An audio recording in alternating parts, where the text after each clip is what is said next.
स्वागत है आपका हमारी एक और नई वीडियो में। 10th क्लास के इंग्लिश की बुक से अपन ने उठाया जो फर्स्ट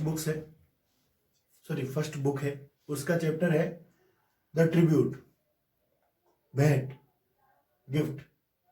जो देते ना अपन किसी को, बहुत ही इमोशनली जो अटैचमेंट के साथ में कोई चीज दी जाती है, तो वो है ये ट्रिब्यूट।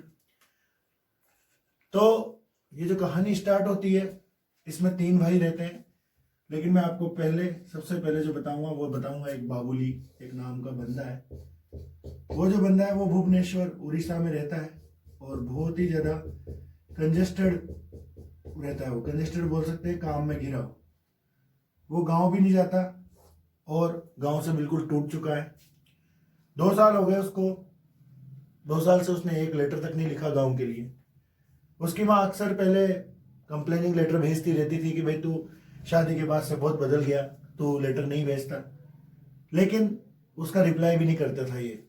और अब माँ भी समझ चुकी थी कि मेरा बेटा बहुत ज्यादा बिजी है। तो फर्स्ट रहता है इसमें एक एल्डर ब्रदर जो सबसे बड़ा भाई रहता है, सेकंड मंझला जो बीच का रहता है ना, और थर्ड हमारे बाबुली भाई। नाम नहीं दिए गए इसमें भाइयों के, केवल बाबुली का नाम दिया है।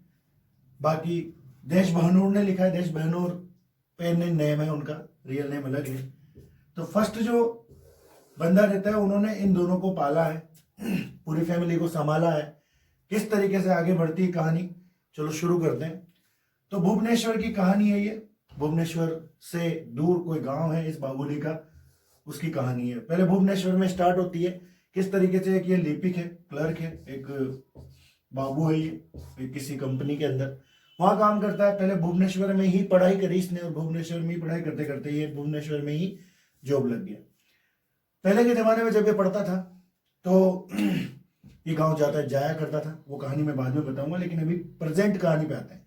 प्रेजेंट कहानी ये होती है कि एक दिन ये अपनी ड्यूटी पे गया और अपनी मेज के ऊपर एक लेटर मिला इसको। और वो लेटर था इसके बड़े भाई के द्वारा टूटी फूटी आड़ी तिरछी अक्षरों में लिखी गई हैंड राइटिंग में, जो एक फेमिलियर दिख रही थी हमारे बाबुली को। वो देखते ही पहचान गया कि मेरे बड़े भाई का लेटर आया है।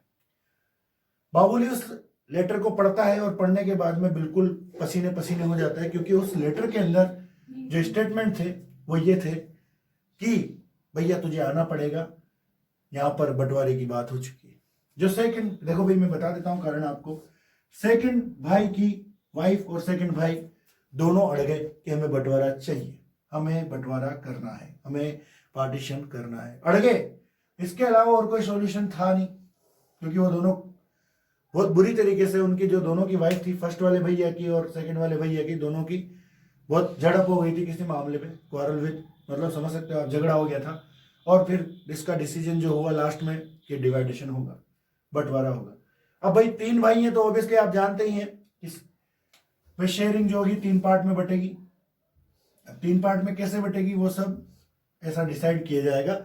इसकी प्रेजेंट बहुत जरूरी थी वहां पर, प्रेजेंस सॉरी, ठीक है। तो इसके पास लेटर आया। लेटर आते ही इसने अपनी वाइफ को बताया। वाइफ ने बिल्कुल भी अचंभित नहीं हुई और खुश हुई, जैसे कोई पूछती कि अपन अगर सारा सामान बेच देंगे, जमीन वगैरह बेच देंगे, तो अपने को कितने रुपए मिलेंगे। एक बार तो बाबुली को बहुत ऐसा लगा कि जो बूचर होता है ना, वो मेमने के काटने से पहले चाकू को धार लगा रहा हो, ऐसा लगा उसको कि कैसी वाइफ है मेरी, ये हमारे घर टूट रहा है और इसको खुशी हो रही है, कितने रुपए आएंगे, वाह। तो बाबुली को ऐसा थिंकिंग होता है, लेकिन वो कहता कुछ भी नहीं है। दोबारा फिर पूछती उसकी वाइफ की कितने रुपए आएंगे बताओ ना, तो वो कह देता है कि 20,000 के समथिंग। अब उस जमाने के हिसाब से है ही है, अभी तो जमानों की 20 लाख भी हो सकता है अगर अच्छी जमीन हो तो बाबुली ने कह दिया 20,000 रुपए आएंगे। तो मेरी मतलब लेखक बोल रहा है, बाबुली बोल रहा है कि उसकी वाइफ जो थी उसने बोला कि बढ़िया, बहुत अच्छा है, हम क्या करेंगे जमीन का, बढ़िया अपन बेच देंगे, 20,000 रुपए आएंगे, हम सामान खरीदेंगे। क्या खरीदेंगे? फ्रिज तो कंफर्म है। क्यों? क्योंकि समर आ रही है। और स्कूटर, अब तुम साइकिल पे नहीं जाओगे, अच्छा नहीं लगता साइकिल पे, आप स्कूटर लेना सेकेंड हैंड। इसके अलावा और भी चीजें उन्होंने लिस्ट बना ली पूरी। अब भैया वो समय आ जाता है और बाबूली पहले ही लिख देता है कि मैं सैटरडे को आऊंगा अपने भाई को।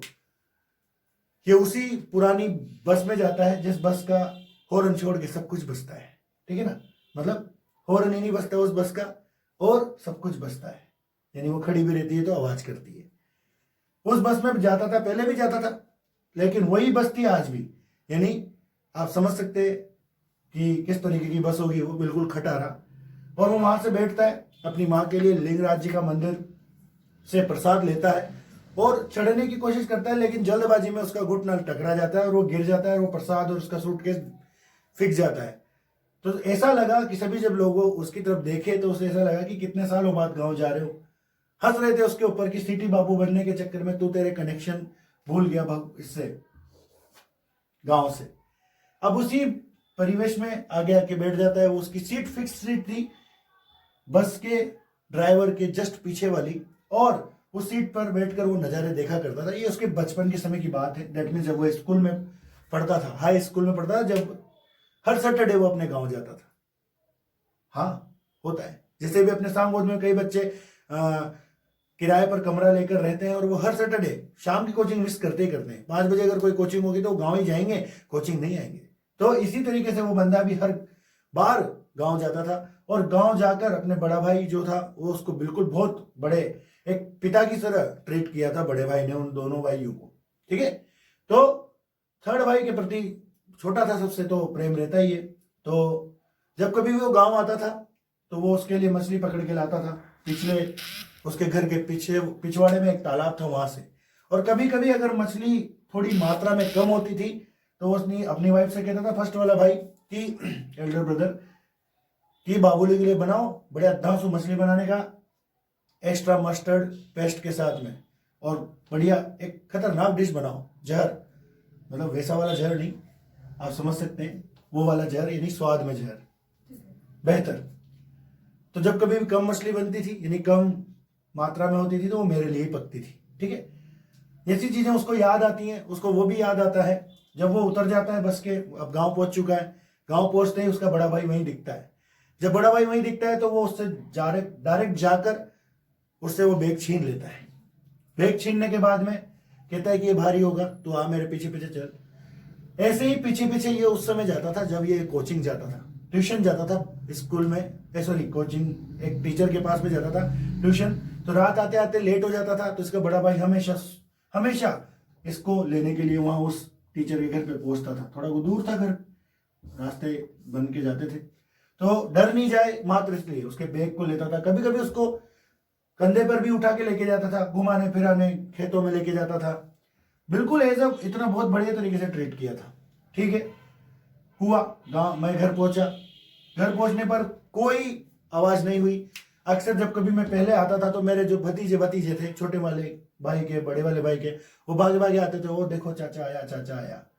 लेकिन आज कोई नहीं आया, केवल मेरी माँ आई, मेरे पास आके खड़ी हो गई और कुछ बोली नहीं, बट मैं समझ चुका था। एक अजीब सी निराशा थी पूरे घर में, क्योंकि बंटवारा होने वाला था अगले दिन 2 5 10 एक मनक आए, मनकड़े गांव के बड़े पटेल, और आकर उन्होंने सारी प्रोसीडिंग देखी कि भाई बंटवारा ढंग से हो रहा नहीं हो रहा। तो क्या हुआ, बंटवारे के समय की बात बताता हूं मैं आप लोगों को।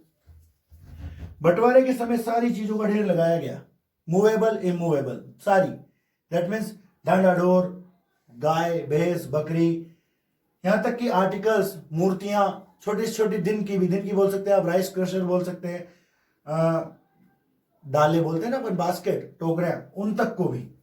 उसी बीच में मैंने सारी चीजें देखी वहां पे। उन्हें देखकर मैं थोड़ा बहुत निराश हो रहा था कि हमारा घर टूट रहा है, हमारे घर 3 भागों में टूटेगा और हम फिर इसका एक एक टुकड़ा लेकर भाग जाएंगे, ऐसा मेरे दिमाग में चल रहा है।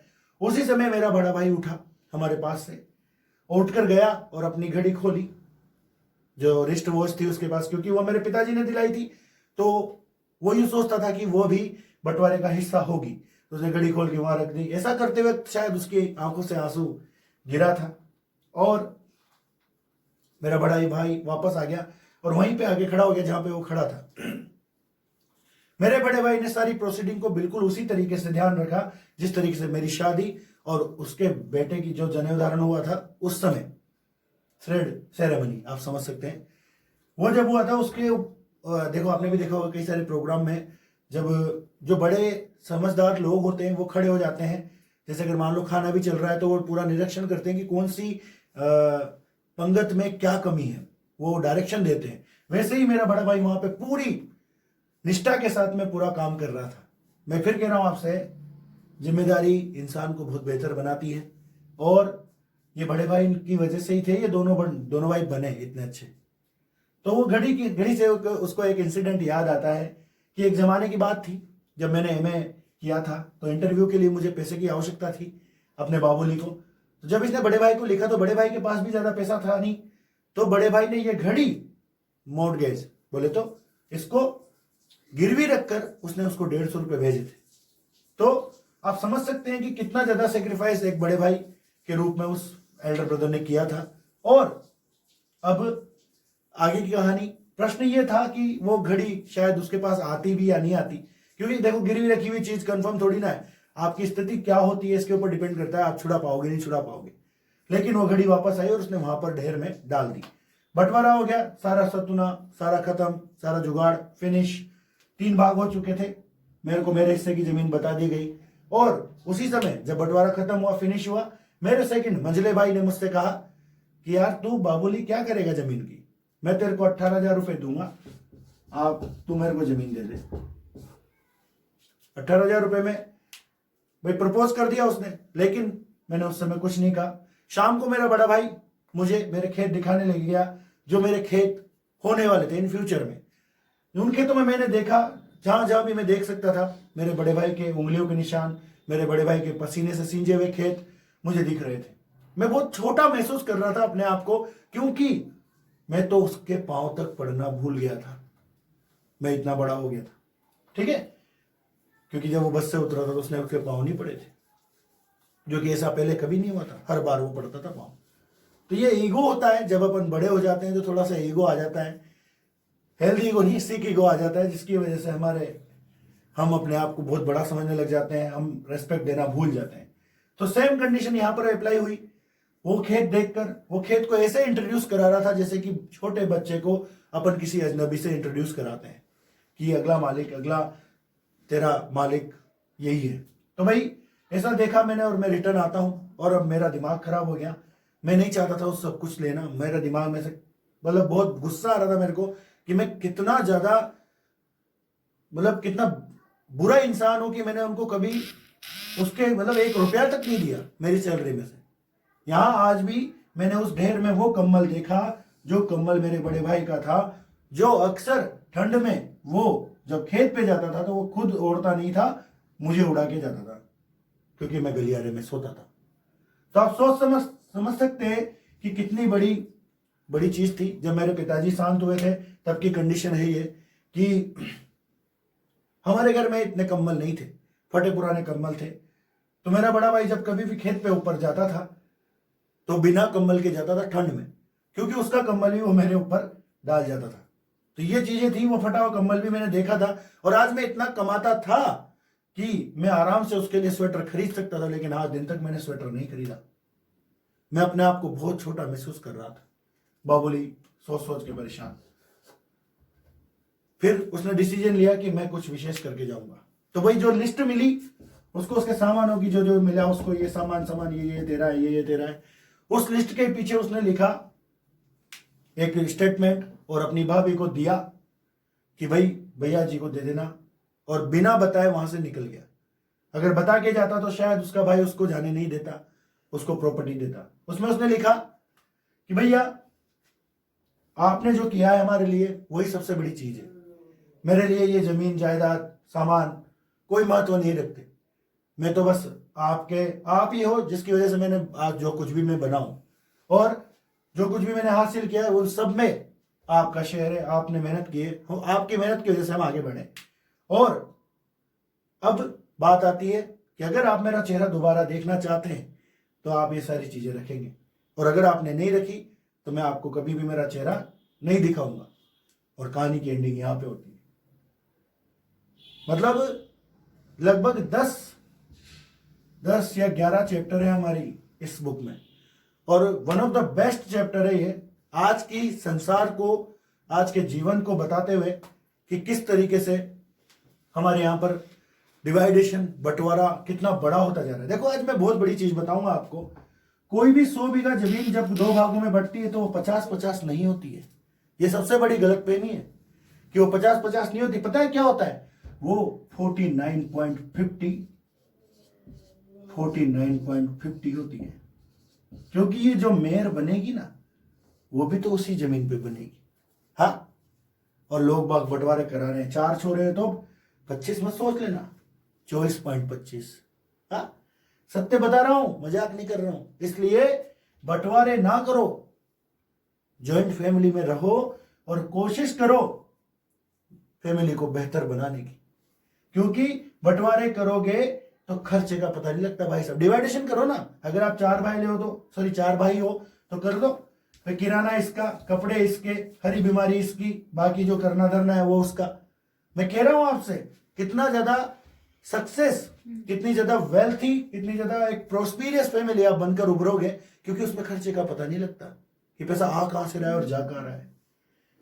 इसीलिए बंटवारे के जस्ट खिलाफ, क्योंकि इससे मनमुटाव भी आता है। भाई भाई आज आप देखते होंगे मांग बोलचाल को ना वासो, मां ने बोला मांग बड़ा पापा का छुआ छुरा सो, क्यों कि मांग लड़ाई होगी जी, कि काय काटना है, जमीन काटना, वार भैया। अरे कहां लेके जाओगे? खाली हाथ आए थे, खाली हाथ जाएंगे। तो प्लीज आगे की जनरेशन को यही सिखाने की कोशिश कर रहा हूं कि भेदभाव ना करें, बंटवारा बिल्कुल भी एग्जिस्ट ही नहीं करता इस दुनिया में। तो यह अंतिम चैप्टर, अंतिम लाइन है मेरे दिमाग में से, अंतिम चैप्टर तो नहीं है निकल गया वो अंतिम लाइंस, क्योंकि बहुत भावुक कहानी है, दिल पे लगती है बहुत ज्यादा, यही कटाक्ष होता है, बहुत धांसू लगती है। जय हिंद, जय भारत,